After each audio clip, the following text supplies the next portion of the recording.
নমস্কার বন্ধুরা, অর্ণাস লাইফস্টাইলের নতুন একটি ভিডিওতে আপনাদের সবাইকে জানাই স্বাগতম। আজকের ভিডিওটা সকাল সকাল শুরু করে দিলাম। সকাল সকাল তন্ময় এসেছে অনেকগুলো তরকারি নিয়ে। ওরা গতকালই বাড়ির থেকে এসেছে, মানে ওদের গ্রামের বাড়ির থেকে।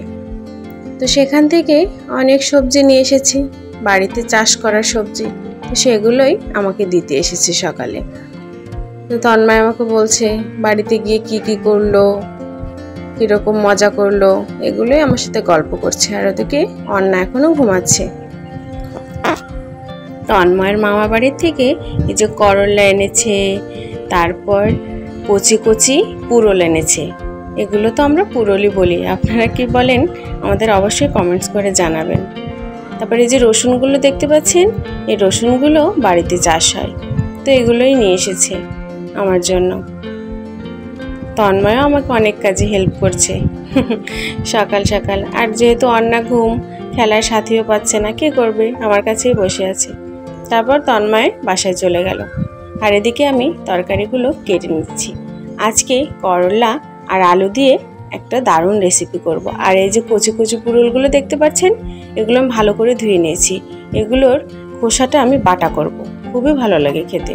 যেহেতু বাড়ির চাষ করা, এগুলোতে কোনো ফরমালিন দেওয়া নেই বা কোনো কীটনাশক বা ওষুধ দেওয়া নেই, তাই এই খোসাগুলো আমি ভেবেছি বাটাই করব। আর বাজার থেকে যেগুলো আনে ওগুলোর গায়ে অনেক দাগ থাকে, খেতেও মনে যায় না। তো যাই হোক, এগুলো আমি কাটাকুটি করে নিই। তারপরে একবারে চলে যাব রান্নার কাজে।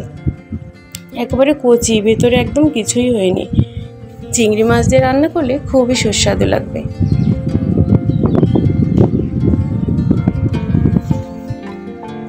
এদিকে আমি সেই করলা আর আলুগুলো একবারে লাল লাল করে ভেজে নিয়েছি। যারা করলা খেতে পছন্দ করে না, তারাও যদি এই রেসিপিটা একবার করে খায়, আশা করি তাদেরও ভালো লাগবে। তো আমি এখানে করলা রান্না করার জন্য শুধু জিরে আর আদা এটা ভালো করে আমি বেটে নিচ্ছি। এবার কড়াই তেল গরম, সে ভাজা তেলের ভিতর, গরম তেলের ভিতর আমি দিয়ে দিলাম পাঁচফোড়ন। তারপরে সে বেটে রাখা আদা আর জিরেটা আমি দিয়ে দিলাম। দিয়ে একটু নাড়াচাড়া করে ওই বাটিটা ধুয়ে একটু জলও দিয়ে দিলাম। তারপরে মশলাটা একটু ভালো করে কষিয়ে, তেল উঠে আসা পর্যন্ত ভালো করে কষিয়ে, তারপর ভেজে রাখা আলু আর করলাটা আমি ওর ভিতর দিয়ে দিলাম মশলার ভিতর। এবার ভালো করে এটা কষিয়ে নিচ্ছি। ভালো করে কষানো হয়ে গেলে আমি দিয়ে দেব এর ভিতর দুধ, আগের থেকে জাল করে রাখা একবারে ঘন দুধ।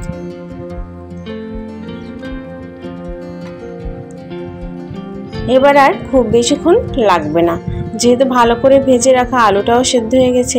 এবার একটু দিয়ে দিলাম একটুখানি চিনি।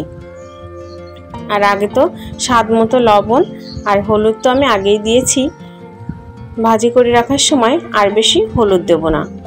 আর নামানোর আগে একটু দেখে নেব যে লবণটা হয়েছে কিনা। রান্না প্রায় শেষ, এবার আমি নামিয়ে নেব। দেখুন দেখতে কত লোভনীয় হয়েছে না? এভাবে অবশ্যই একবার বাড়িতে সবাই ট্রাই করে দেখবেন, খুবই ভালো লাগবে। এবার অন্না তো ঘুম থেকে উঠে পড়েছে। অন্নাকে নিয়ে এসেছি ব্যালকনিতে। আমার গাছে বেশ মরিচ হয়েছে, পাকা মরিচ, কাঁচা মরিচ। তো দুটো চারটে মরিচ তুলে নিচ্ছি। মরিচগুলো তো তুলে নিয়ে এসেছি। এখানে গোটা জিরে, হলুদ, সর্ষে, আদা, একটা রসুন কোয়া বেছে নিয়েছি, আর লাল লাল মরিচ আর কাঁচা মরিচ। তো এটা দিয়ে আমি মাছটা রান্না করব। এই মাছটা আমি বাড়ির থেকে নিয়ে এসেছিলাম। এটা হলো ফাইসা মাছ। তো আজকে ফাইসা মাছটা আমি কাঁচা রান্না করব। তো মশলাগুলো দিয়ে, হলুদ লবণ দিয়ে, একটু সরষের তেল দিয়ে মাছটাকে ভালো করে মেখে নেব। লবণ হলুদ তো আগের থেকেই মাখিয়ে রেখেছিলাম। তো মাছটা ভালো করে আমি এখন হাতে মেখে নেব। এই মাছটা খুবই স্বাদ, একদম ইলিশ মাছের মতোই লাগে খেতে, খুবই টেস্টি একটা মাছ। তো আমি এখানে ভালো করে মাছটা মেখে নিচ্ছি। এখনই দেখতে অনেকটা লোভনীয় লাগছে। যাই হোক, এখন কড়াইতে তেল দিয়ে, তেলটা গরম হয়ে গেলে আমি মাছটা একে একে ভালো করে কড়াইয়ের ভিতর পাতিয়ে দেবো, যাতে মাছটা ভেঙে না যায়। যেহেতু মাছটা ভাজি করব না, কাঁচাই রান্না করব, তো মাছটা আমি ভালো করে কড়াইতে সুন্দর করে একবারে একটা একটা করে পাতিয়ে দিয়েছি। এবার বাটি ধুয়ে আমি জলটা দিয়ে দিচ্ছি। দিয়ে আমি এবার কিছুক্ষণ জাল করব ঢেকে ঢেকে।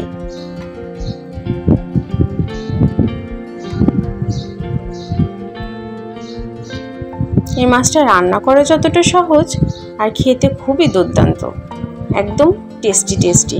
এ দেখুন ঢাকনাটা তুলে দেখুন তেলগুলো উপরে ভেসে এসেছে, দেখতে কি সুন্দর না লাগছে, খেতেও কিন্তু খুবই দারুণ লাগে। এই মাছটা আমার খুবই পছন্দের একটা মাছ।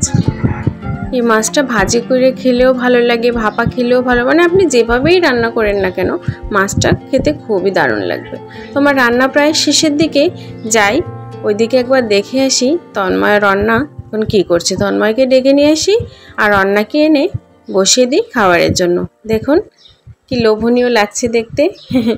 যাই হোক, দেখি ওদের এখন খেতে বসায়, ওরা বলবে যে কেমন হয়েছে।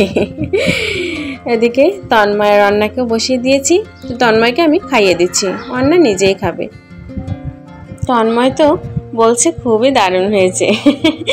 যাই হোক বন্ধুরা, আমাদের ভিডিওটা আপনাদের কাছে কেমন লেগেছে অবশ্যই আমাদের কমেন্টস করে জানাবেন, আর আমাদের চ্যানেলটিকে অবশ্যই সাবস্ক্রাইব করবেন, লাইক কমেন্ট শেয়ার করতে একদমই ভুলবেন না। আজ তবে আসি, সবাইকে নমস্কার।